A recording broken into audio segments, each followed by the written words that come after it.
All right, so let's go ahead and get started. I'm Deputy Kevin Taylor. I'm with the York-Poquoson Sheriff's Office Crime Prevention Unit. We're going to cover a lot of different things, but the main areas we're going to cover is kind of what we're seeing around here and in surrounding areas. We found that through educating citizens and the Sheriff's Office and York County citizens working together, we were able to provide a 48% reduction in thefts from autos, which is super great.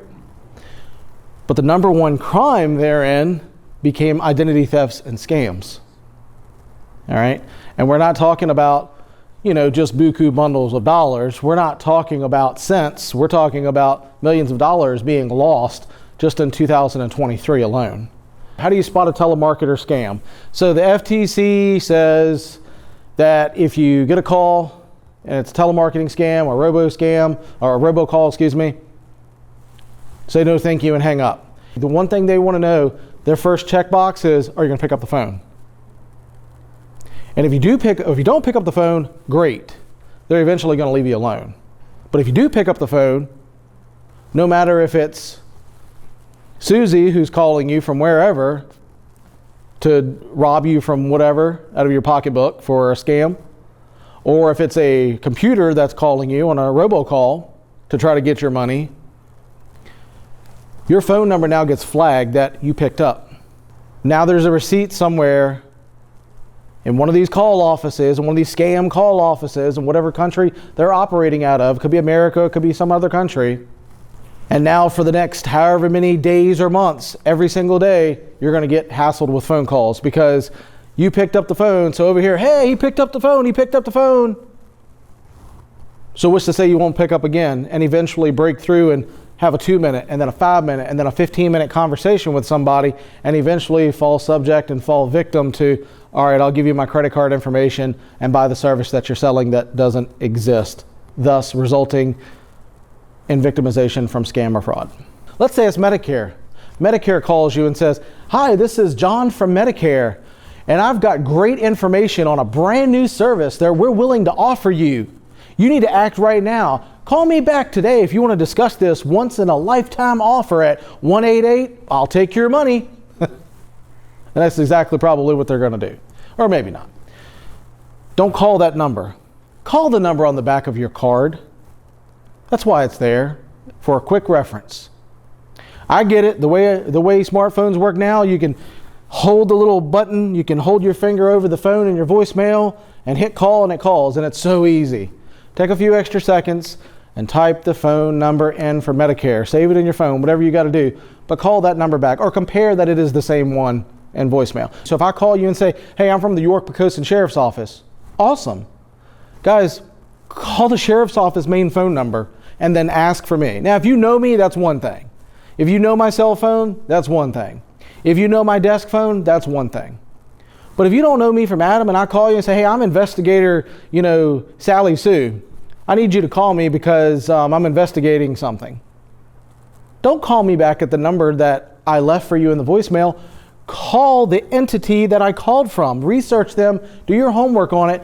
Take a few extra seconds, because what they want to make sure, what these scammers are working overtime to try to do is trip you up, get you upset in your mind to where you don't take a deep breath, you don't take a couple extra seconds and take your time and do your homework. They don't want you to do that. They want you to make a quick impulse decision that could potentially have disastrous effects.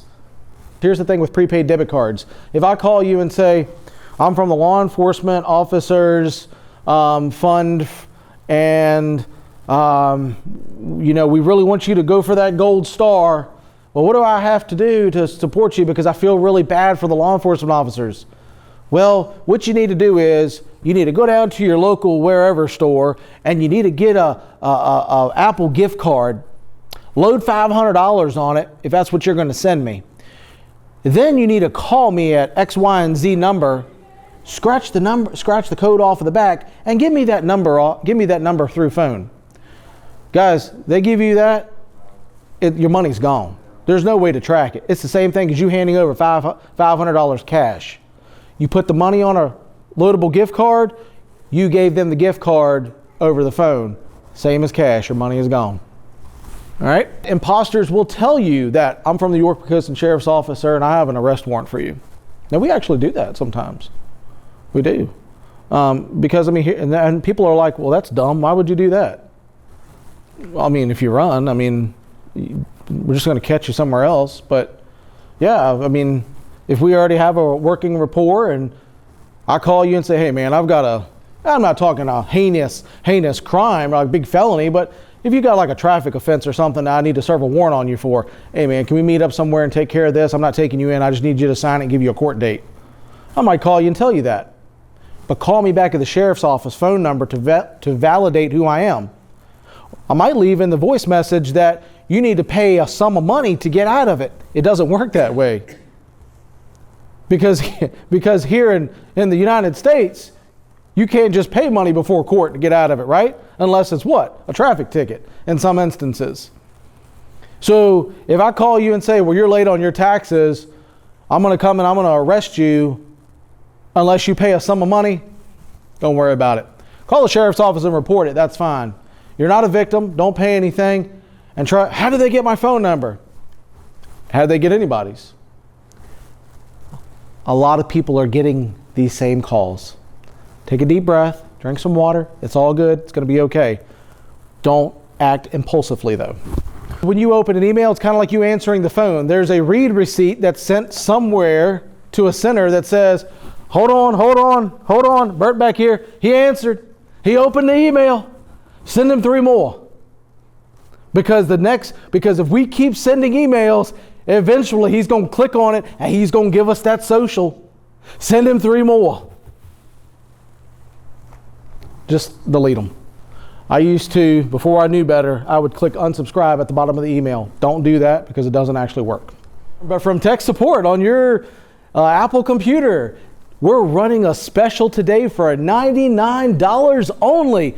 Generally, it's $299. But for right now, for the next 15 minutes, if you give me the information that I need, I'll link into your computer, I'll refresh it, I'll clean it up, I'll make it all nice for you because it's been operating kind of slow, right? Well, yeah, it kind of has. Great. $99, I'll get it all fixed up for you. A lot of people succumb to that. They make it look like they clean your computer up, but really what they're doing is they're freeing up space so that they can install something very bad on your computer that's going to spy on you and drain the life. It's like a leech. It's draining your information until it gets everything that it wants and then it crashes your computer. Maybe you never know it. Or maybe you wake up one day and you're like, man, what? 99 cents, $1.99 a month, once a week for the last 4 weeks. I've had these weird purchases coming out of my bank account. This spyware, malware, when your computer gets infected with it, it starts taking tidbits of information from you until it gets exactly what it wants, and then it attacks one day and it starts taking all of your money. And then you're 6 months or maybe a year down the road and you're like, well, I don't know how they got my information, because you did something innocent and you thought impulsively, maybe. And maybe the spyware infected your computer and it started draining pertinent information. There are websites you should never, ever, ever go to. Certain websites you go to, when you start clicking on links in there, very, very, very bad. Very bad. They will infect your computer with all kinds of nasty stuff. Worse than the coronavirus. And malware and spyware. You go into that site, just going into that site can be enough to infect your computer. Please don't do that. Okay? If your kids are doing it, make them stop. They've got to knock that off. Because not only could this spyware be stealing from them, but if they're a juvenile, they're linked to you and they could be stealing your information as well. You wake up one day and you're like, I've got a warrant out against me, and the cops show up at your door, hey, we got a warrant, we have to extradite you to Florida or New Mexico. Why? I've never even been there. Somebody has created a person. They've made a person with your information and your information and your information and your information. They made a person and opened up a loan and did some really bad stuff and went to the bar and run up a tab. And when they left out of there, they were like, oh, well, it was him. He did it. But he did it, lives in Virginia. So then the cops show up at your door because the information that comes back on file when they run that information comes back to you. So then they secure a warrant in your name, and then we serve it and you get extradited, and you're like, I've never been to Florida. This is how crucial it is to understand this stuff and to do your homework. So things to keep in mind on that note: government agencies will never, ever, ever call you. They will send you mail. They don't have enough employees to call you, unless it's local government like me. I might call you and say, hey, I've got a great new opportunity for your subdivision or for your neighborhood. Let's talk about it, okay? Don't give the person on the other end of the phone information that they could use against you, such as your identity. Don't answer the call. Let it go to voicemail. They'll leave you a voice message.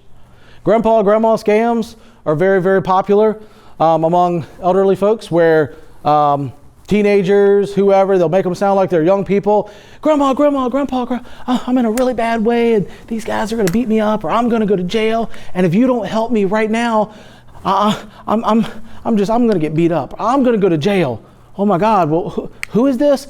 It's Sally Mae's boy. It's Eric. It's Eric. Eric. Okay. And they're talking so fast and they're so frantic because they're thinking that you're forgetful, and they're thinking that you're not going to remember, and they're thinking that you'll just act impulsively and give them what they want. It's Sally Mae. Remember Sally Mae? Well, no, it's Eric. Listen, I don't have a whole lot of time, and I have to hang up now, but can you just please, $500 is all I'm asking for. Well, hold on, honey. Hold on before you go. I don't want you to get in trouble. Worm on the hook just got ate. Hook just got set. And then grandma goes down to Walmart, gets an Apple prepaid gift card, calls Eric that doesn't exist, thinking that's her grandbaby, scratches off the number on the back of the card, he walks her through the $500 process, and now her money is gone.